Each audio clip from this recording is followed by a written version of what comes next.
Hello everyone, I hope you all are fine. So in this video we are going to decode the syllabus of intermediate microeconomics second.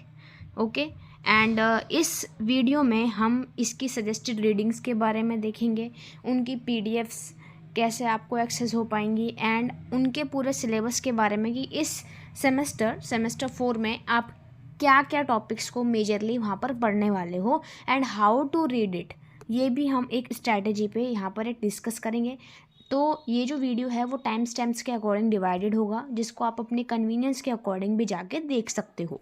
ठीक है, so the first जो आपका slot रहेगा इस video में वो रहेगा आपको जो आपका सिलेबस है उसका इंट्रोडक्शन। तो सिलेबस के इंट्रोडक्शन के बारे में रहेगा, जिसमें मैं आपको ये बताऊंगी कि आपका जो सिलेबस है उसके ओवरव्यू में कौन कौन से टॉपिक इस बार आपको पढ़ने हैं। ओके, सो ये वाला जो पीडीएफ है जो मैंने अभी यहाँ पर ओपन कर रखा है वो आपको मिल जाएगा मेरे टेलीग्राम ग्रुप पर। ठीक है, तो टेलीग्राम ग्रुप पे हमारे 1K से ज़्यादा जो है फैमिली है, तो वहाँ पे जाके आप उस टेलीग्राम ग्रुप को ज्वाइन कर सकते हो। वहाँ पे आपको नोट्स की भी पीडीएफ मिलती है एंड आपको रीडिंग्स की जो पीडीएफ है वो भी वहाँ पर मैंने अपलोड कर रखी है, जो भी आपकी माइक्रो इकोनॉमिक्स की है, मैक्रो इकोनॉमिक्स की है एंड आपका इकोनोमेट्रिक्स की है। ठीक है, एंड सेमेस्टर 3 की भी अपलोडेड है, सेमेस्टर 1 के नोट्स भी अपलोडेड हैं, तो वहाँ पर जाके आप वहाँ पर देख सकते हो। ठीक है, सो सबसे पहले तो हम यहाँ पर सिलेबस के बारे में चूँकि डिस्कस करने वाले हैं। सो यूनिट 1 जो आपकी होने वाली है वो होने वाली है मोनोपोली की। ठीक है, मोनोपोली आपने नाम भी सुना होगा, एक होता है परफेक्ट कंपटीशन। तो परफेक्ट कंपटीशन में आपके जो uniform number of buyers and sellers होंगे इक्वल एक आइडेंटिकल प्रोडक्ट में वो डील करते हैं। ठीक है, सो वहाँ पे आपका एक तरीके का कंपटीशन रहता है, because free entry and exit होती है वहाँ पर आपका परफेक्ट कंपटीशन में। But if I talk about monopoly तो उसमें सिर्फ एक हमारा जो एक पूरी फर्म होती है, उसी की अपना एक मोनोपोली होती है, उसी की वो अपना प्राइस अपने अकॉर्डिंग डिसाइड करता है। ओके, सो जो हमारी फर्म्स होती हैं वो हमारी प्राइस टेकर होती हैं परफेक्ट कंपटीशन में, बट मोनोपोली में ऐसा नहीं होता। तो यही सारी चीज़ें आप उस यूनिट 1 में पढ़ने वाले हो। तो मोनोपोली प्राइसिंग मतलब जो एक फर्म है मोनोपोली में है वो उसके कंपटीशन में कोई नहीं है, तो वो किस तरीके से अपना प्राइस निर्धारित करेगी। ऐसा नहीं है कि वो कहीं पर भी अपना प्राइसेस जो है पहुंचा देगी। ठीक है, तो उससे क्या होगा, उसके कस्टमर्स जो हैं वो उससे ड्रॉबैक हो जाएंगे, उससे वो उसके पास अब और ज़्यादा प्रॉफिट जो होने का संभावना है वो उससे कम हो जाती है। तो इस तरीके की सारी चीज़ें आप देखोगे, इनएफिशिएंसी, प्राइस डिस्क्रिमिनेशन, रेगुलेशंस। ठीक है, सो आप ये सारी चीज़ें पढ़ोगे।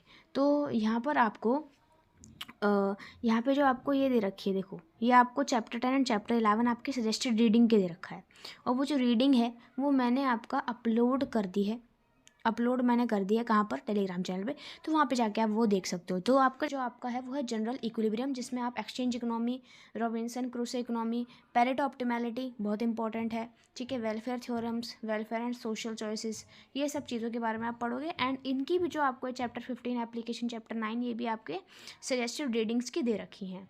ठीक है, यूनिट 3 जो है वो है आपके मॉडल्स ऑफ मोनोपोलिस्टिक कंपटीशन, यानी firms with differentiated products, markup और short run and long run equilibrium. तो ये सब चीज़ें आप पढ़ोगे।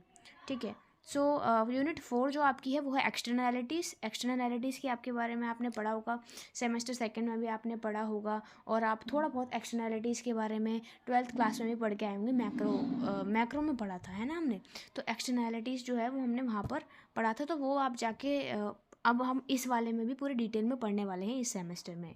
यूनिट 5 एंड लास्ट यूनिट है आपकी पब्लिक गुड की, जिसमें हम पढ़ेंगे inefficiency of market equilibrium, optimal public good provision, free rider problem. तो ये सब चीज़ें आप वहाँ पे पढ़ने वाले हो। अब यहाँ पे जो क्या है, देखो जहाँ पर भी ये SF लिखा है, SF आपकी सजेस्टेड रीडिंग में लिखा है, उसका मतलब है सेरेनो एंड फ्रीडमैन। तो सेरेनो एंड फेल्डमैन आपकी वहाँ पे सजेस्टेड रीडिंग है। और जैसे यहाँ पे यूनिट 5 है तो SF यहाँ पे लिखा है, तो चैप्टर आप पब्लिक गुड के कॉन्टेक्स्ट में वो पढ़ रहे होंगे। ठीक है, और यहाँ पे AMG का मतलब क्या है।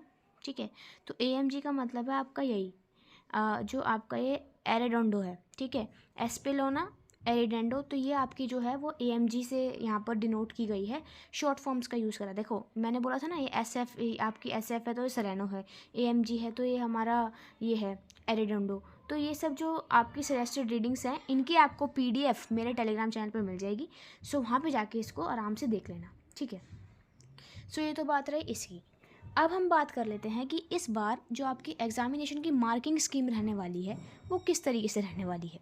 ठीक है, जो एग्ज़ाम की मार्किंग स्कीम है वो आपको कैसे होएगा, जो आपको यूनिट 1 है वो उसमें से आपका 20% पूछा जाएगा फाइनल एग्ज़ाम में। यानी कि अगर मैं थोड़ा कैलकुलेशन बिठाऊँ तो आपका टोटल जो एक्सटर्नल का पेपर होता है वो होता है 90 मार्क्स का, ठीक है। एंड उस 90 मार्क्स में से आपका 20% यानी 18 मार्क्स पूछे जाएंगे आपकी यूनिट 1 में से, ठीक है। 30% यानी कि 27 मार्क्स का पूछा जाएगा आपका यूनिट 2 में से। 10% यानी 9 मार्क्स का आपसे पूछा जाएगा यूनिट 3 में से। और यानी कि यूनिट 4 में से 20% यानी 90 का 20% क्या होगा, 18 मार्क्स का पूछा जाएगा यूनिट 4 में से। सिमिलरली 18 मार्क्स का पूछा जाएगा आपका यूनिट 5 में से। तो अगर हम इसको टोटल कर रहे हैं तो आपका टोटल यहाँ पे बैठ रहा है 90। आप करके देख लेना, ठीक है।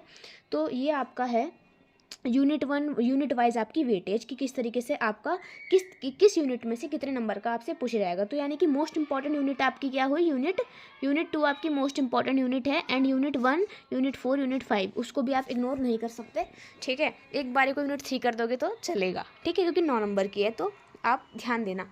ओके, सो यहाँ पे अब हम बात कर लेते हैं आपके क्वेश्चन के पेपर पैटर्न की। तो देखो 2 सिनेरियोज आपके रह सकते हैं। पहला सिनेरियो क्या कहता है कि आपको 7 क्वेश्चन टोटल दिए जाएंगे, जिसमें से 2 क्वेश्चन आपके होंगे कंपलसरी। बचे जो आपके 5 क्वेश्चन उसमें से आपको 3 क्वेश्चन की होगी चॉइस, ठीक है। ये आपका एक फंडामेंटल रह सकता है। या फिर दूसरा जो आपका क्राइटेरिया यहाँ पे बोला जा रहा है वो बोला जा रहा है 7 questions out of which students can do any 5 question, ठीक है। तो या तो आपको 7 क्वेश्चन दिए जाएंगे, उसमें से आपको कोई 5 करने हैं, या फिर इन्हीं 7 क्वेश्चन में से जो फर्स्ट वाला क्राइटेरिया कह रहा था कि हमको 2 क्वेश्चन कंपलसरी हैं, बाकी जो 5 बचे उसमें से 3 आपको चॉइस में करने पड़ेंगे, ठीक है। तो ये आपका पूरा सिनेरियो यहाँ पर रहने वाला है इस बार के पेपर पैटर्न का, ठीक है। इंटरनल असेसमेंट जो होगा आपका, जो होता है आपका 70 मार्क्स का, वो तो आपका वो as per the university guidelines रहेगा कि वो टीचर पे आपका जो भी यूनिवर्सिटी की गाइडलाइंस आई हैं कि टीचर किस तरीके से आपको इंटरनल असेसमेंट लेते हैं, असाइनमेंट लेते हैं, टेस्ट लेते हैं, ठीक है। तो इसको भी हम 40+30 वाले उसमें करते हैं, ठीक है। इसमें आपका 40 मार्क्स का रहता है कॉन्टिन्यूस असेसमेंट एंड 30 मार्क्स का इंटरनल असेसमेंट। तो वो कॉलेज टू कॉलेज आपका डिपेंड करेगा कि किस तरीके से जो टीचर्स हैं वो आपका इस इंटरनल असेसमेंट को आपका टेक करते हैं। So this was the video. And ये जो आपका सेरेनो जो आपकी रीडिंग है, जो आपकी सजेस्टेड रीडिंग है, वो आपका क्या रहेगा, वो आपको मैंने सेरेनो वाली और एरिडोंडो, क्योंकि इन दोनों रीडिंग्स का ही आपका यहाँ पर यूज़ होने वाला है। ये दोनों इनकी PDF मेरे टेलीग्राम चैनल पे अपलोडेड है, उसको ज्वाइन कर लेना, जिसका लिंक आपको मेरे डिस्क्रिप्शन कमेंट बॉक्स में मिल जाएगा। तो इसी तरीके की मैं डिटेल वीडियो आपकी इकोनोमेट्रिक्स एंड आपका जो मैक्रो इकोनॉमिक्स है उस पर भी लेकर आऊँगी। So do subscribe the channel for more updates.